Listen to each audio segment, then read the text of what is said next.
今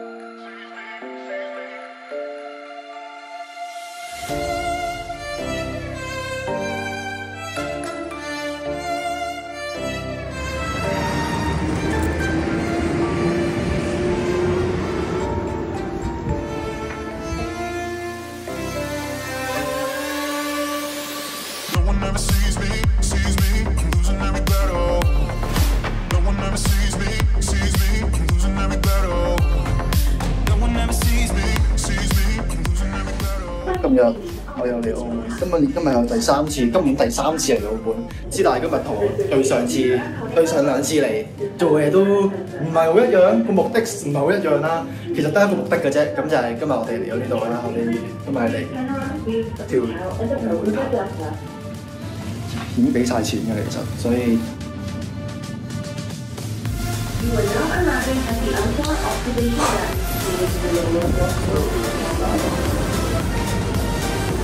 陳生係嘛？係啱啱登記咗啦，之但係我呢啲嘢，背囊呢啲、褲袋呢啲所有嘢，我都係唔可以拎上去，唔係嘅話就要俾錢佢哋保管，所以帶翻啲落去俾屋企人睇住嗰啲嘢。跟住就可以開始玩啦。順帶一提啦，今日好大風，我都唔知會發生咩事。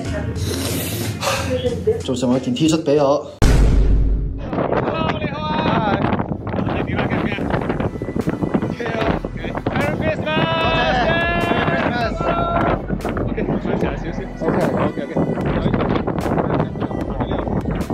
唔該，你慢慢食。有冇有最多有幾多？打開打，到完就係好完即刻開睇。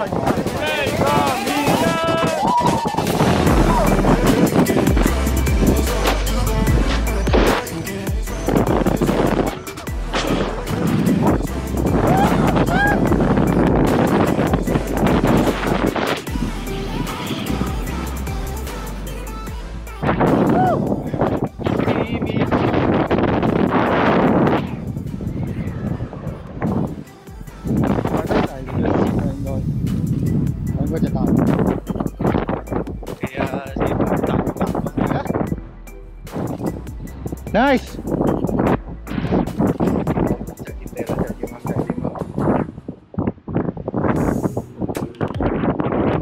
Thank you. Merry Christmas. You too. Okay, over here, bro. There's the camera. Yay! All right. From Hong Kong. Hong Kong. First time? Yeah. All right. How was it? Wow, the moment I jumped, like it's really. All right. Incredible. Okay, so all right. Bye bye. Have a good day. Thank you. Merry Christmas, brother. Thank you. 玩完啦！我玩嗰陣時咧，我跳落去咧，我比我想象中係冇咁緊張喎，我覺得，因為其實頭先咧，不過可能我頭先我已經有定心理準備啦，所以 OK 喎，其實。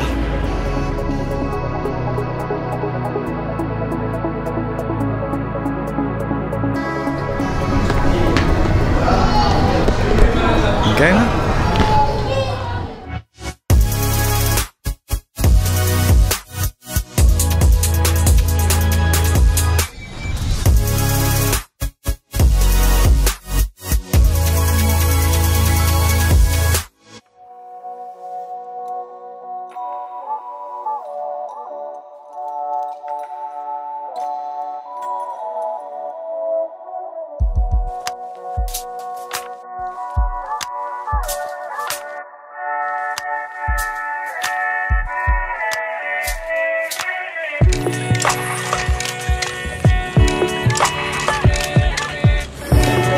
我而家其實喺珠海，我頭先澳門我係今晚去咗珠海食飯，跟住依家我就翻香港先咯。而家9點搭9，翻到去我諗希望11點前翻到去咯。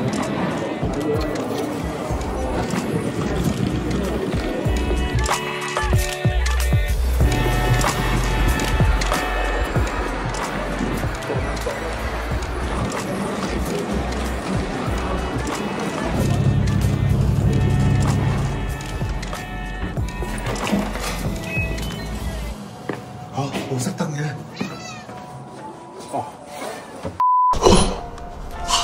咁就係咁啦。琴日我就喺澳門翻咗嚟啦。其實我琴日同屋企人一齊去嘅，就去咗澳門塔內一樓，一嘢就跳咗233米啦。因為有啲畫面我係冇電話冇相機更新啦，所以我係捕捉唔到啦。咁琴日就喺地下，應該地下再落一層個 basement 嗰度俾咗錢之後啦，咁就平咗200蚊啦。雖然都唔係平咗幾多嘅啫。琴日係好大風咯，跟住尤其是去到最頂高空係更加大風啦。當然咁下底辦完手續之後，基本上就俾張飛我，就可以俾我自己上去攞1樓啦。咁就填翻啲個人資料啊、名啊、出生日期啊，填埋生死狀啊、簽埋名啊咁樣。雖然我好似都冇乜特別留意生死狀講緊啲乜嘢，我就簽咗啦。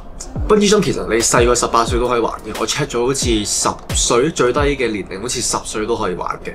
咁不過就好似要交每人簽名啦。咁而登記咗之後呢，佢基本上係確保翻你冇嘢更新嘅，即係你唔可以拎個背囊上嚟，你褲袋唔可以有嘢。唔係嘅話呢，係要收攞價錢嘅。雖然我唔係好明點解啦，我都話晒俾佢咁大嚿錢，跟住幫佢度體重啊、身高啊，跟住就俾條帶就擺喺你身上啦，即係就令到即係就確保佢係真係 fit 啦。再簡單俾個流程話俾你聽，應該會做啲乜嘢啦，跟住就坐喺度等一陣咯。而琴日跳 Bungee jump其實有2個人喺我前面啦，咁所以我就等啦喺張長椅嗰度，跟住等嗰陣時就有一班即係有一個我諗外國嘅家族，好冇記錯係紐西蘭嘅家族啦，佢哋就同我傾下偈啦，幫我打氣啦。跟住其實嚟到內1樓嘅人見到我一個人坐喺嗰度準備等跳 Bungee jump，都過嚟同我打氣啦。咁過咗陣之後就到我啦，我就基本上行出去，再度多次體重，跟住然之後再行翻出去，真係露天啊，即係準備跳落去嗰個位啦。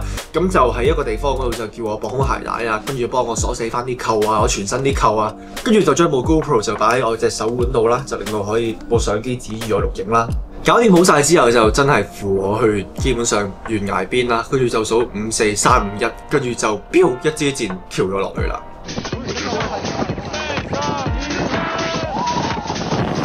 而跳落去嗰下呢，係真係嗰種嘅離心力係好強咯，係真係我諗都總算感受到跳樓係咩感覺咯。其實係你233米高空跳落嚟嗰種離心力係真係好強嘅，跟住慢慢加速，跟住去到一個點就開始穩定啦，咁就成個人都穩定啦。其實我琴日玩嗰陣時咁緊張，我覺得真係比我想象中係冇咁緊張咯，真係冇咁緊張咯，因為其實我去之前呢，其實我都有睇過人哋啲 YouTube 片，睇過人哋啲跳澳門塔嘅 vlog 啦，所以我大概都知道去到澳門塔準備跳落去會發生啲咩事，即係要做啲乜嘢咁樣啦，就未至於去上到去之後跟住就怯，跟住就話唔想跳嗰隻咯。所以其實都已經俾咗錢都冇得唔跳噶啦。咁而你跳嘅成個過程呢，佢會放你去跳一段距離先嘅。咁跳出去嗰一刻呢，你成個人呢，慢慢咧係會上下倒轉嘅，去到一個點係你個頭係指住地下嘅。跟住到咗一個點之後呢，咁佢就係會將你拉翻向上啦。咁你拉翻向上嗰陣時，其實我隻左腳呢係有一條帶啦，基本上係綁住一條繩，一條紅色嘅繩。咁佢就同我講，即係 briefing 嗰陣時已經同我講噶啦。咁基本上如果你 feel 到係向翻上拉你上去嘅話呢，你就即刻要大力掹翻嗰條繩，令到你成個人本身調翻轉噶嘛，咪就可以令到個頭指翻天，跟住個對腳指翻地咁樣咯。跟住慢慢就送翻去地面啦，跟住就慢慢就 land 喺一個大藍色嘅軟墊上面啦。完咗之後，我就可以喺地面翻到搭翻 lift 上去58樓啦，因為我成個套餐係包埋自己上去58樓去睇景啦。咁其實跳澳門塔都真係某程度上都算係我 bucket list 上面嘅其中一個 item 啦。我其實2年前去澳門，我又係有諗過想跳，即係已經退埋澳門塔噶啦。咁但係就嗰陣時可能太細個或者夠吉士啦，所以就冇跳到啦。跟住我今年其實都去咗2轉澳門嘅，總共除咗今次之外，咁但係2次都冇機會跳啦。至於點解我會想今年去跳呢？因為今年老實講，即係對我嚟講啦，2025年，我覺得都算係我人生都算係幾多做咗幾多突破，即係我自己個人上都做咗好多突破嘅一年啦。我都算要玩咗好多我以前都冇玩過嘅嘢，同埋做咗好多我以前都冇諗過自己會做嘅嘢啦。咁啊，都真係已經到咗年尾啦，咁所以就不如俾自己轟轟烈烈、好自由奔放、瀟灑咁瀟灑走一回咯，瀟灑跳一回咯。另外就係今年啱啱好滿18歲啦，咁所以就總算係一份好大、同埋都幾貴嘅一份生日同埋聖誕禮物咯，俾咗自己，雖則唔係我埋單。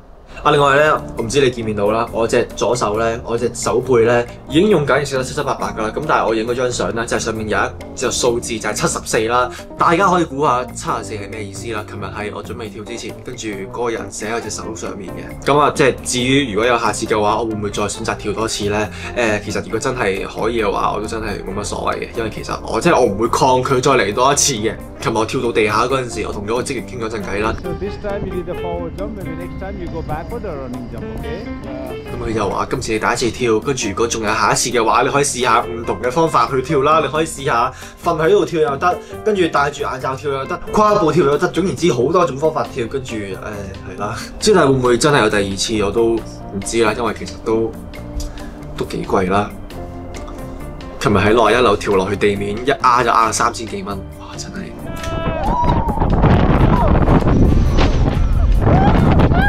給我翅膀，我可以翱翔。給